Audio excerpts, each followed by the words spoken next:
Well, it was a shocking revelation from one of the most recognizable women in the world.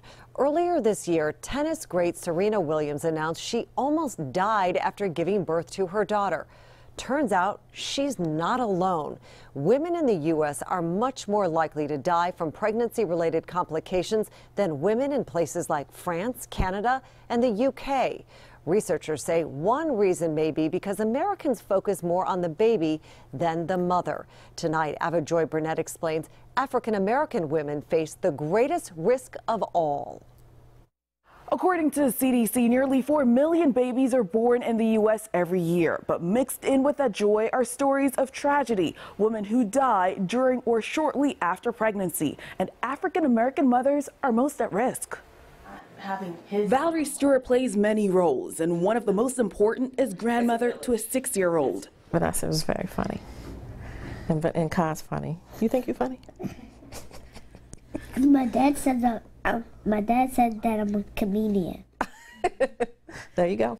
Valerie's only child, Vanessa, was 22 when she became pregnant. The pregnancy was normal until she had to have a C-section. Just 11 days after giving birth, the unexpected happened. So she went to the bathroom, and somewhere in that bathroom stall, she passed out. I think she hit her head on the stall. It knocked her out. Vanessa never regained consciousness and eventually died.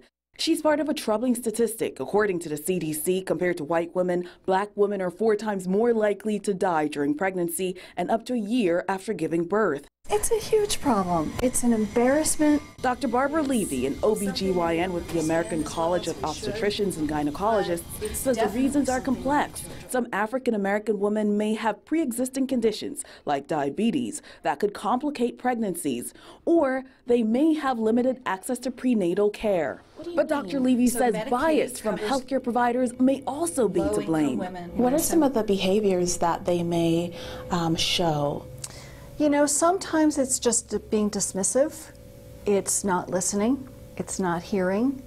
It may be not listening to a partner, spouse, family member who's saying, she's really sick, pay attention to her. We need to validate women of all colors.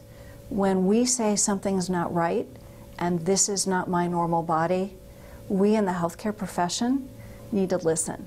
These startling statistics have forced medical schools and hospitals to evaluate how they're training doctors across the country.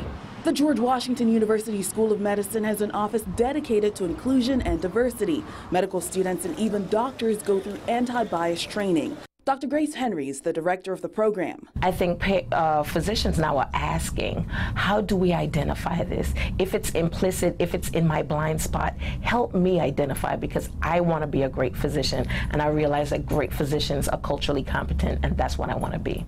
Medical groups also want to teach patients how to advocate for themselves, a skill Valerie wishes her daughter had. She says Vanessa died after a pulmonary embolism, but the young mother missed signs. At one point, her leg was swollen, but Vanessa didn't realize what that meant. Happy birthday to you. As Valerie tries to keep her daughter's memory alive, she has a message for new mothers. Don't take it for granted that it's just a lump, it's just a bump. Talk to your primary care. Vanessa was an organ donor, and Valerie believes at least 2 people were beneficiaries. The mother is also urging others to keep family members informed when it comes to any medical conditions. Ava Joy Burnett for WJZ. What an eye-opening report. The American College of Obstetricians and Gynecologists is now conducting anti-bias training at hospitals across our country. They are using video training so doctors can see firsthand how they need to improve when dealing with minority patients.